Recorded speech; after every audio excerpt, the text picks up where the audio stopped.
My name is Mark Davis. I'm 52 years old, and for 5 years, I've been living with knowledge that no one will believe. Knowledge that cost me my career, my peace of mind, and damn near my sanity. I'm telling this story now because I'm tired. Tired of the wait, tired of the silence, tired of pretending that what I saw didn't happen. For 15 years, I worked as a park ranger at Olympic National Park in Washington State. 15 years of routine patrols, campsite checks, helping lost hikers, dealing with the occasional bear problem. It was good work. Honest work. I loved that forest, the ancient trees, the moss-covered trails, the way morning fog would settle in the valleys like something out of a fairy tale.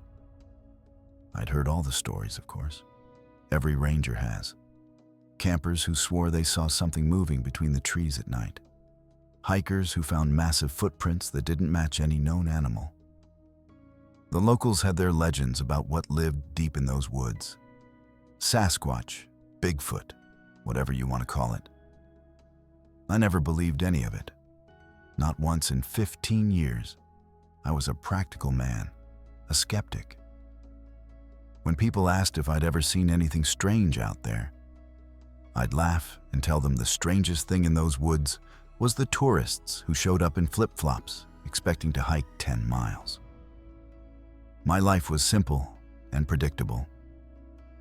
I had a small cabin on the edge of the park, government housing, nothing fancy, but it was mine. I'd wake up at dawn, make coffee, do my rounds, come home, read, sleep. Same routine for 15 years. I liked the solitude, liked the quiet. The forest felt safe to me. Until September 2019. September 17th, to be exact. 3:47 a.m. I know because I checked my watch when the noise woke me.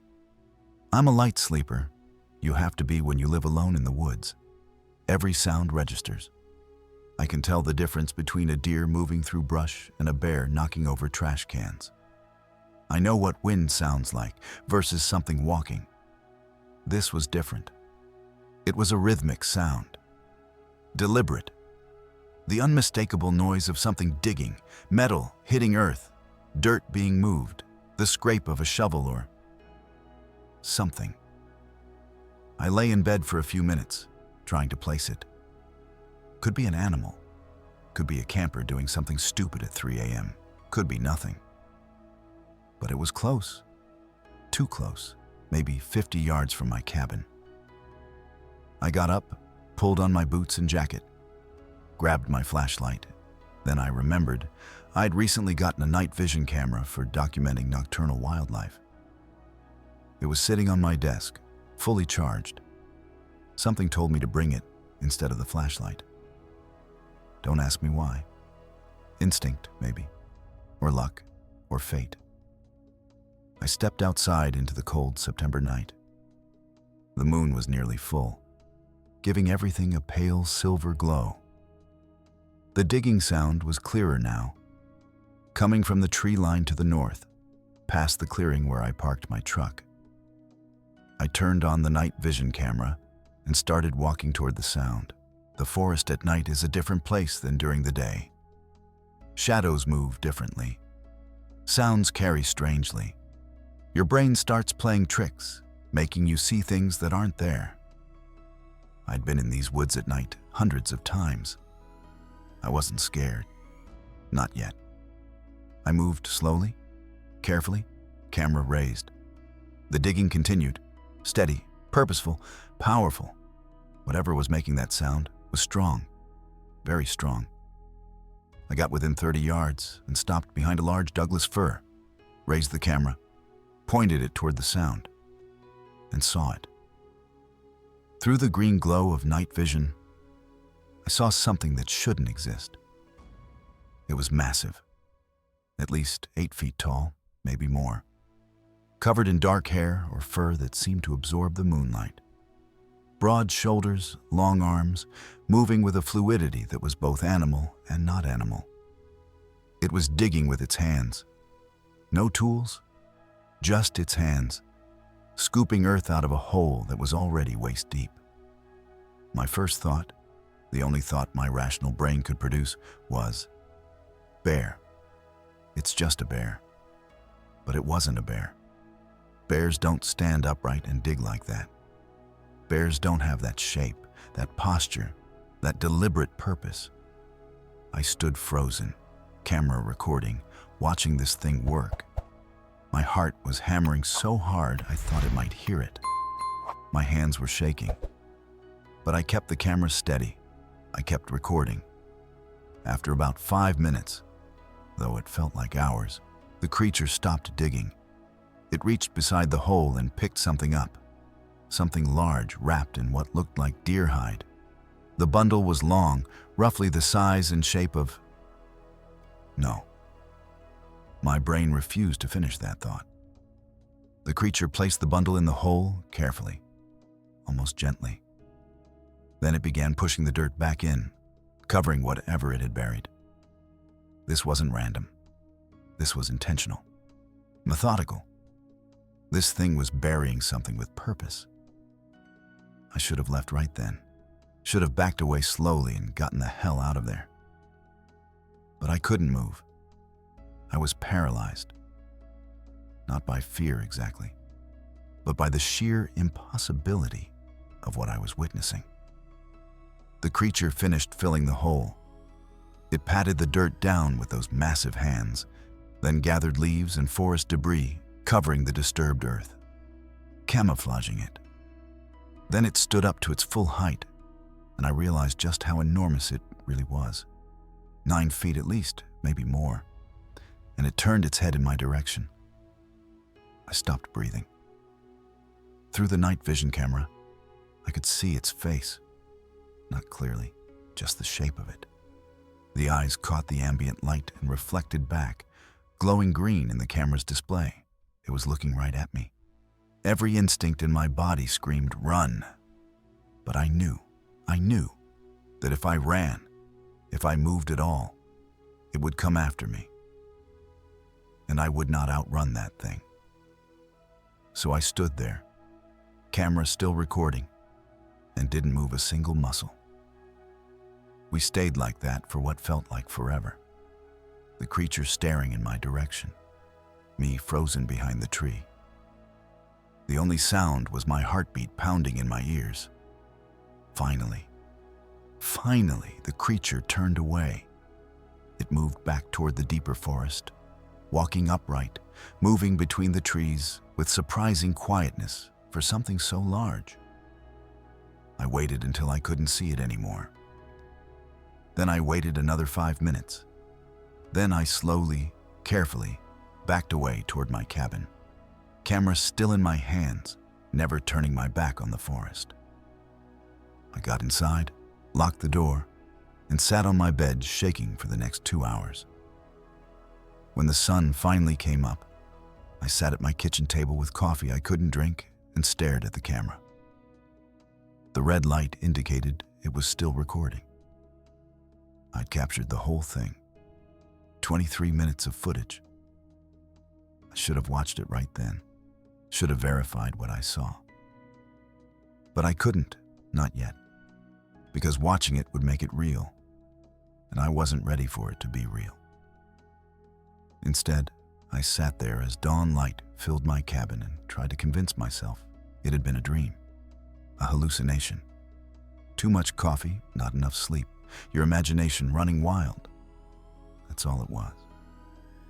But I knew better. Around 8 a.m., I finally worked up the courage to go back outside.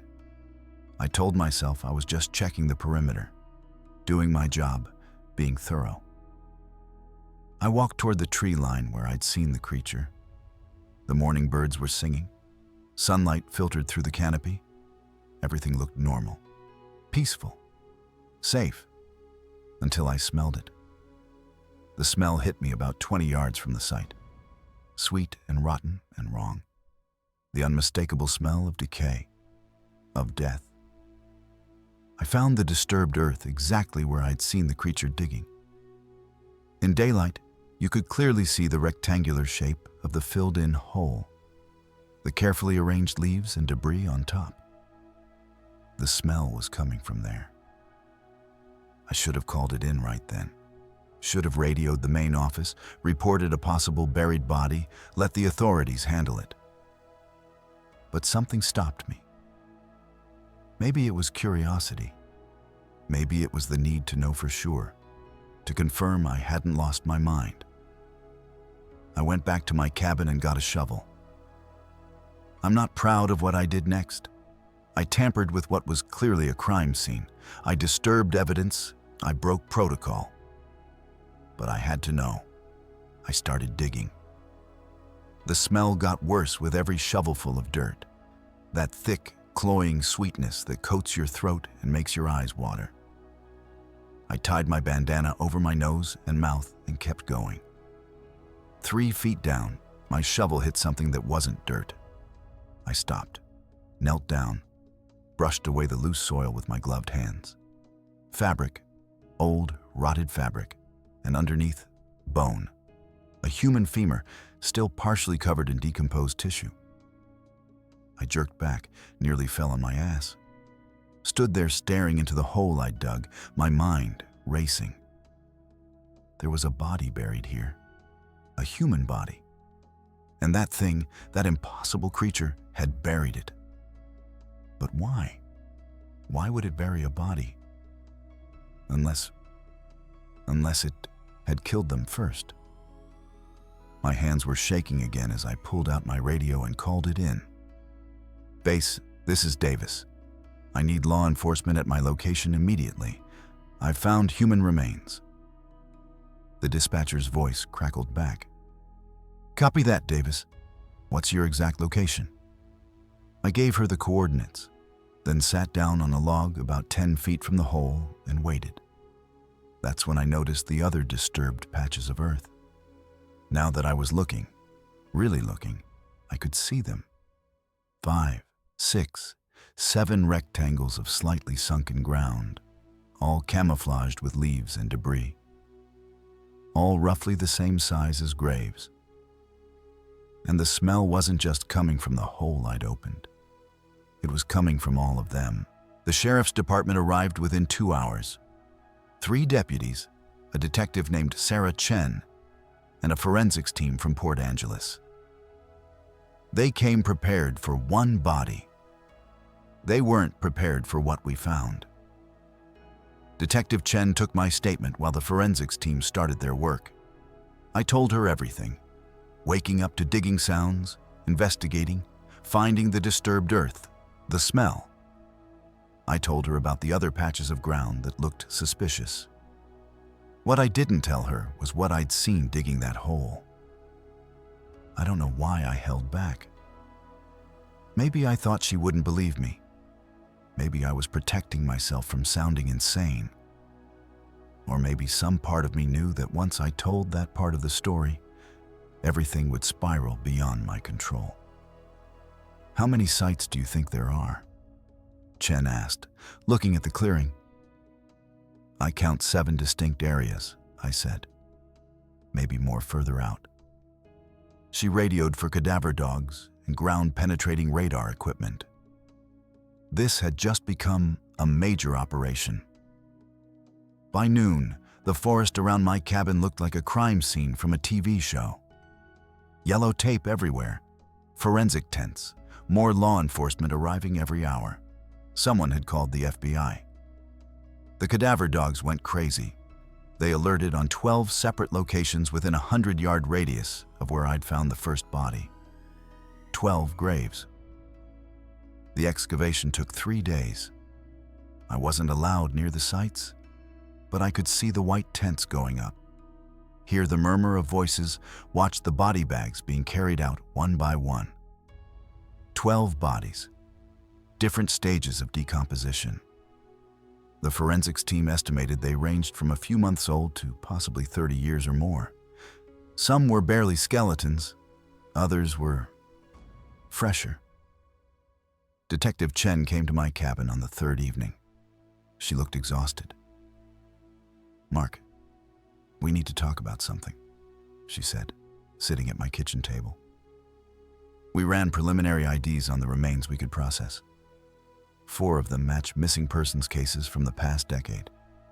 2 others match cases from the 1990s. Jesus, I muttered.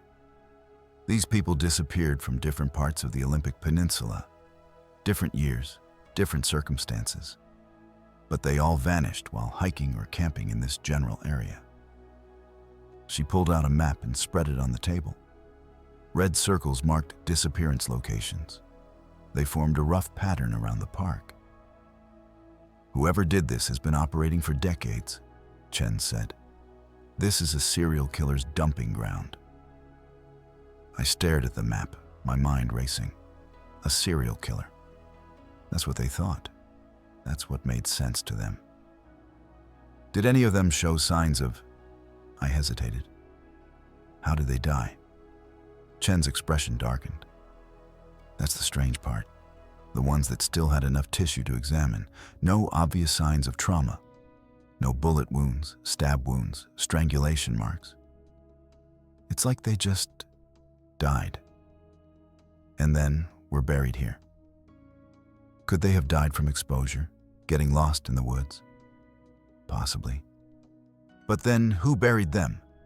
And why so carefully? These graves were dug deep, Mark. Someone took time with this. That's not random. That's ritual.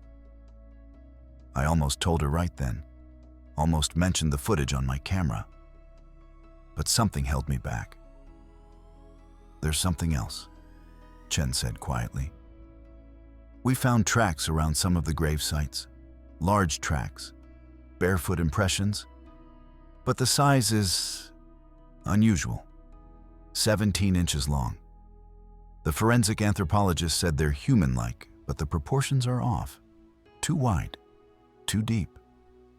Like something very heavy made them. My throat went dry. What do you think made them? I don't know. Maybe someone wearing modified shoes to throw us off. We're analyzing everything. She looked at me carefully. You've been out here 15 years, Mark. You ever see anything unusual in these woods? Anything that might help us understand this? This was my chance. Tell her. Show her the footage. Let the professionals handle it. No, I heard myself say. Nothing unusual. Chen left shortly after. The investigation continued for another week. The FBI took over, brought in their own teams, their own experts. They interviewed me 4 more times, always asking the same questions in different ways. Had I seen anyone suspicious? Any strange vehicles? Anything out of the ordinary? Each time I said no. The media got wind of it by day 5. Mass grave discovered in Olympic National Park. 12 bodies found near Ranger Station. The park was swarmed with reporters. My cabin was photographed from every angle. Helicopters flew overhead. I stopped sleeping. Every night I'd lie awake, listening to the forest, wondering if that thing was out there. Wondering if it knew what I'd done, that I'd uncovered its burial ground. 2 weeks after the discovery, 2 men in dark suits showed up at my cabin. They had FBI credentials, but something about them felt different. Military bearing, cold eyes. Mr. Davis, we need to speak with you about your equipment, the taller one said. Specifically, any recording devices you might have used the night you discovered the remains. My blood ran cold. I don't know what you mean. We've reviewed your equipment logs. You checked out a night vision camera from the ranger station 3 days before the incident. We need to see any footage from that device. How did they know? The equipment logs were internal. Unless the camera malfunctioned, I lied. Didn't record anything useful. The shorter agent stepped closer. Mr. Davis, let me be clear. This is a federal investigation. Withholding evidence is a crime. If you have footage from that night, we need to see it, now. I felt trapped, cornered, but something about their intensity made me dig in. I don't have any footage, I said firmly. The camera failed. They stared at me for a long moment. Then the tall one handed me a card. If you remember anything, if any footage suddenly appears, you call this number immediately. Do you understand? I took the card. They left without another word. That night, I watched the footage for the first time since recording it. 23 minutes of crystal clear night vision video. The creature digging, burying the bundle, covering the grave, looking right at the camera. It was real. It was all real. I copied the footage to 3 separate flash drives and hid them in different locations. The original SD card went into a waterproof container buried in my garden. If they came back with a warrant, they'd find a reformatted camera with nothing on it. The nightmares started that week. I'd dream about the creatures standing outside my cabin, watching me through the windows. I'd dream about digging up those graves and finding them empty. I'd dream about being chased through the forest, that thing's footsteps shaking the ground behind me. I started seeing things while awake too. Shadows moving at the edge of my vision, hearing sounds that might be branches breaking or might be footsteps. One morning, I found my firewood stacked differently than I'd left it. Another day, muddy prints on my porch, too large, wrong shape. Objects in my cabin moved slightly. A chair pushed back from the table. A window open that I'd closed. I was being watched. I knew it. That thing knew I'd filmed it, knew I'd found its burial ground. By October, the official investigation had stalled. The FBI released a statement. The case remains open. Multiple agencies are pursuing all leads. Translation: they had no idea who or what had buried those bodies. Detective Chen called me one last time in early November. Mark, off the record, what really happened that night? I found the graves, I said. That's all. You're lying. I know you're lying, but I can't figure out why. She sighed. The forensics came back on those footprints. They don't match any known human populations. The stride length and weight distribution are impossible for a person. One of our anthropologists suggested. She paused. This is going to sound crazy. What? She said the tracks are consistent with Gigantopithecus, a prehistoric ape that supposedly went extinct 300,000 years ago. Obviously that's impossible, but the biomechanics match. I said nothing. There's something else. We found similar graves at 2 other locations in the park. Different areas, same pattern. Whoever or whatever is doing this has been active across the entire Olympic Peninsula for decades. Maybe longer. Her voice dropped. Between you and me? They're going to classify this as inconclusive and bury it. Too many unanswered questions. Too weird. Bad for tourism. They're covering it up. They're letting it go cold. There's a difference. She paused. If you know something, Mark, if you saw something that night, now's the time. I almost broke. Almost told her everything.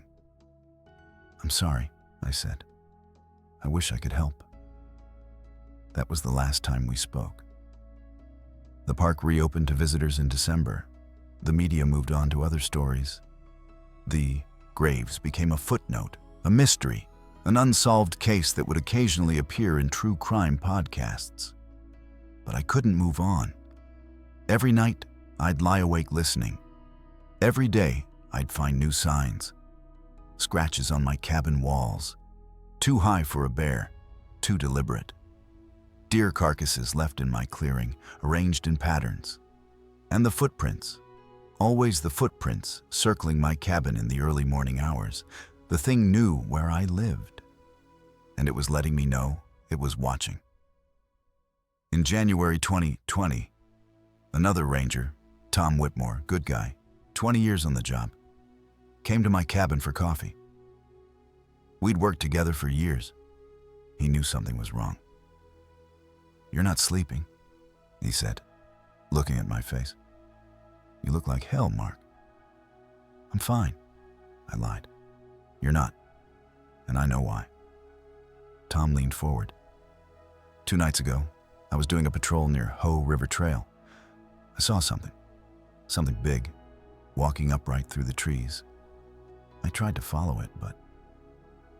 He shook his head.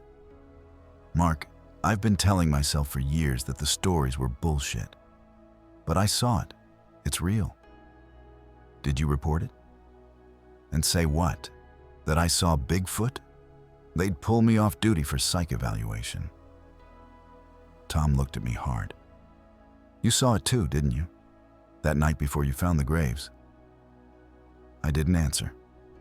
"Jesus Christ, you did. You saw it and didn't tell anyone?" Tom stood up, pacing. "Do you have any idea what that thing is?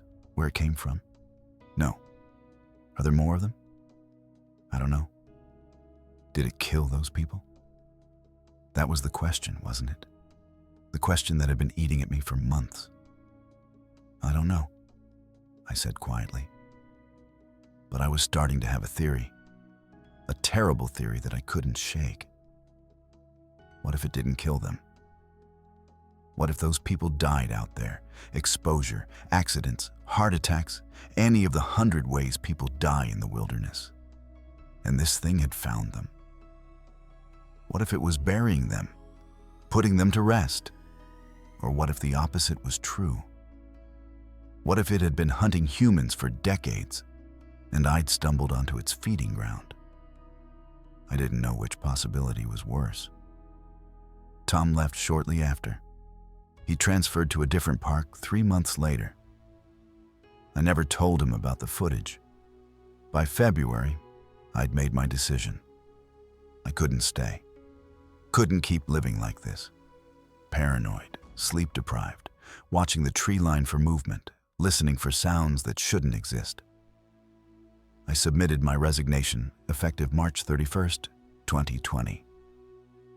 My supervisor was surprised. "You're 3 years from retirement, Mark. Full pension. Why leave now?" "Personal reasons," I said. He didn't push it. Maybe he'd heard the rumors. Maybe he knew more than he let on. I had 1 month left. 30 days until I could leave this place behind and try to forget. But the creature had other plans. On March 28th, 3 days before my last day, I woke up at 2 a.m. to a sound I'd been dreading for months. Scratching on my cabin wall, right outside my bedroom window. Slow, deliberate, like something dragging claws down the wood. I lay frozen in bed, barely breathing. The scratching continued, moving along the wall, around the corner, toward the front door. Then it stopped. Silence. Complete silence. Even the normal forest sounds had ceased. I waited. 5 minutes. 10. Then I heard it. A sound that made my blood freeze. Breathing, deep, heavy breathing, right outside my front door, and then, so soft I almost missed it, a knock. 3 measured taps on the wooden door. Something intelligent was standing outside my cabin at 2 a.m., something that knew I was inside, something that wanted me to know it was there. I grabbed my phone with shaking hands and turned on the flashlight app, pointed it at the front door. Through the small window, I saw it, a massive silhouette, too tall, too broad, eyes reflecting the light back at me, intelligent eyes, not animal eyes. We stared at each other through that small window. Then it turned and walked away into the forest, upright and purposeful, leaving me alone with the knowledge that it had found me. And it wanted me to know that it could come for me anytime it wanted. I didn't sleep the rest of that night. I sat in my living room with every light on, my service weapon on my lap, watching the windows until dawn. When the sun came up, I went outside. The scratches on my cabin wall were real, deep gouges in the wood, too high for a bear, spaced like fingers. and in the soft dirt near my front door, a single massive footprint, 17 inches long. It had been there, and it knew exactly where I lived. I had 3 days left before my resignation took effect. 3 days to survive. That morning at the ranger station, my supervisor, Bill Hayes, pulled me aside. "Mark, we've had 6 separate reports of a large, unidentified animal near your sector. Rangers are getting spooked." He lowered his voice. "And there's been another disappearance. Hiker named Marcus Webb went missing 3 days ago. That's 8 miles from your cabin. You think it's connected to the graves? Something is out there. Something we don't understand." Bill looked at me carefully. "If you know something you're not telling us." I wanted to tell him, but I'd kept the secret this long. "I don't know anything," I lied. When I got home that afternoon, my front door was open. Someone had searched my cabin, methodically. Drawers opened, contents examined but not scattered. Books pulled from shelves and set in neat piles. Someone was looking for the camera. I called the sheriff's department. A deputy came out, found nothing useful. "Probably a break-in," he said. But I knew better. This was a message. That night, I got a motel room in Forks, took the flash drives with me, slept with my gun under the pillow. The next day, I spent hours at the library researching. Missing persons in Olympic National Park going back 60 years. The pattern was undeniable. People had been disappearing for decades, 1 or 2 per year. Then I noticed something. The disappearances clustered around specific lunar phases, new moon and full moon. I cross-referenced the 12 bodies we'd found. Every single one had disappeared during a new or full moon. Marcus Webb had vanished on March 24th. New moon. This wasn't random. There was a pattern, a cycle. I researched Native American legends from the area, found references to forest guardians, giant spirits that protected the deep woods. One elder, interviewed in 1987, said, "The tall ones take what the forest gives them. They clean what is left behind. They keep the balance. Clean what is left behind." A theory formed. What if those people died naturally in the forest, exposure, accidents, and the creature was disposing of them, burying them? But the lunar pattern suggested something darker. Hunting during specific phases, taking people, then burying them ritualistically. That evening, I drove to the trail where Marcus Webb had disappeared. His car was still in the parking lot. I hiked up the trail as dusk fell. 2 miles up, I found tracks. The impossible ones. They led off trail into dense forest. I followed them to a small clearing. Fresh, disturbed earth. Another grave. Marcus Webb had been found. Just not by the people searching for him. I stood there understanding. This creature was either a predator operating for decades or something else entirely. Either way, I'd exposed its burial ground and disrupted its pattern. I heard a branch snap behind me. I spun around, flashlight raised. Nothing, just shadows. But I felt it watching. "I know you're there," I said out loud. "I didn't tell them about you. I kept your secret." Movement at the edge of my light. Something large shifting position. "I'm leaving day after tomorrow. I won't come back. Just let me go." I waited. Then I heard it. A deep, resonant vocalization that vibrated through my chest. Warning? Agreement? Threat? I backed away slowly and retreated to my car. All the way back, I felt it following parallel to the trail, just out of sight. I reached my car and drove away. My headlights caught something at the tree line, a massive figure standing upright, watching me leave. I went back to the motel, called in sick for my last 2 days, I had one more decision: the footage. 3 flash drives containing proof. I could release it. Let the world see, prove it existed. But then what? Media frenzy. Hunters, researchers, government. They'd descend on that forest, hunt it, capture it, kill it. I thought about the intelligence in those eyes, the careful burial, the vocalization. What if I was wrong about what it was? That night, someone knocked on my motel door. A woman I didn't recognize. "Mr. Davis? I'm Dr. Rachel Foster, anthropologist. I need to speak with you about what you found." I opened the door with the chain on. "How did you find me?" "I've been researching Olympic Peninsula disappearances for 15 years. I know what you saw, and I know you have footage." Against my better judgment, I let her in. She spread papers across the bed. Maps, photos, research documents. "They're not killing people, Mr. Davis. When humans die in their territories, accidents, exposure, they examine the bodies, study us. Then they bury us with respect. The lunar phases are sacred to them." She showed me a photograph of herself standing next to one of the creatures. It had its hand on her shoulder. "I've studied them for 5 years. They're peaceful, intelligent. They have language, culture, rituals. They're people, Mr. Davis. Just not human people." "Why are you telling me this?" "Because you have footage, and I'm begging you not to release it. If the world learns they exist, they'll be hunted to extinction.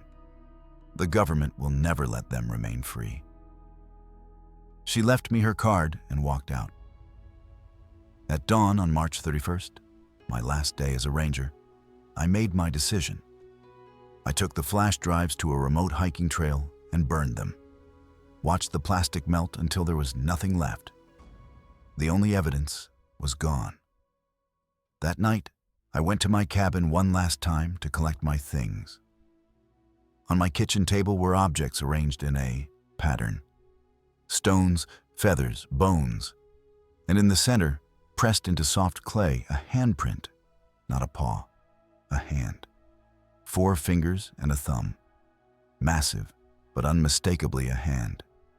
The creature had been inside my cabin, had left me a message. I packed the handprint carefully and left Olympic National Park that night. I never went back. I moved to Spokane. Got a job doing security, quiet work, indoor work, no forests. But the nightmares didn't stop. I dreamed about those graves, about Marcus Webb, about the creature at my window. I started therapy in 2021, told my therapist I had PTSD from finding the bodies. True enough, just left out what buried them. In 2022, Detective Sarah Chen called. She was writing a book about unsolved cases. "The Olympic graves are still the strangest case I ever worked," she said. "Did you see something that night?"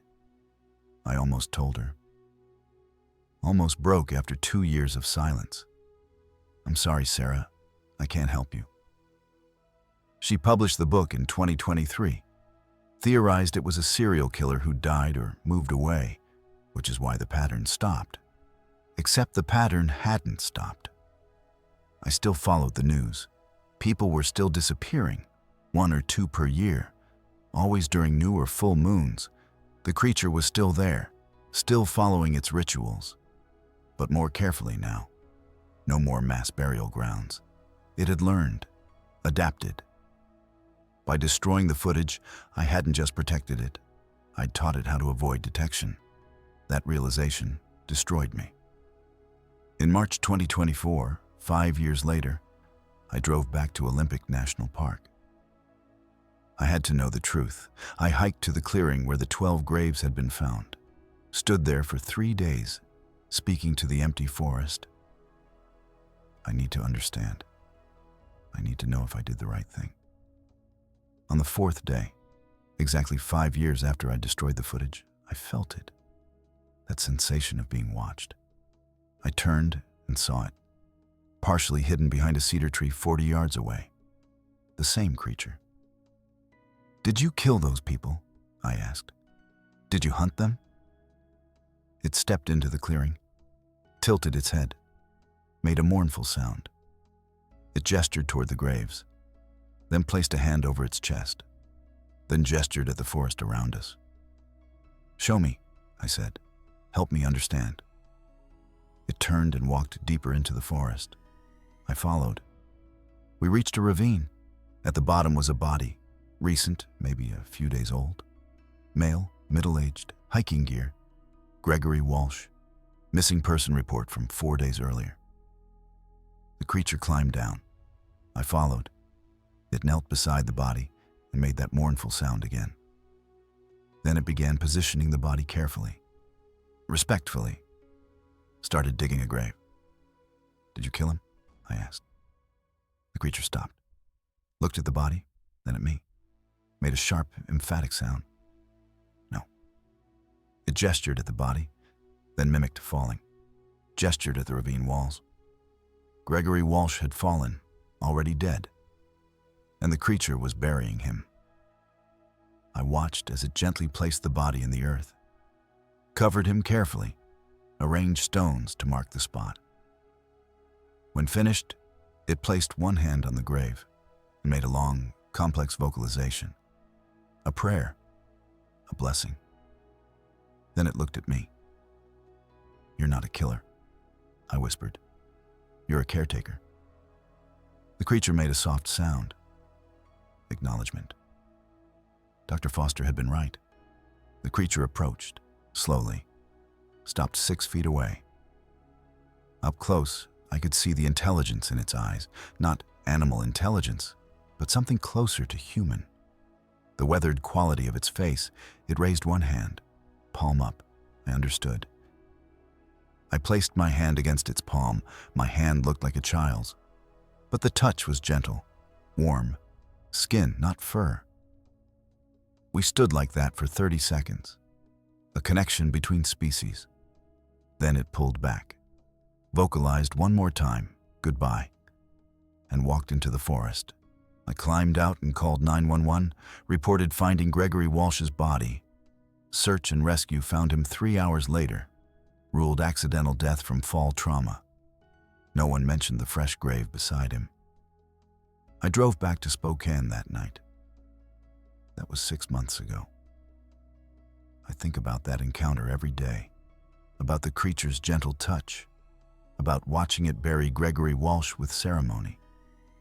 If I'd released that footage, hunters would have descended. Scientists would have captured it. The government would have eliminated it.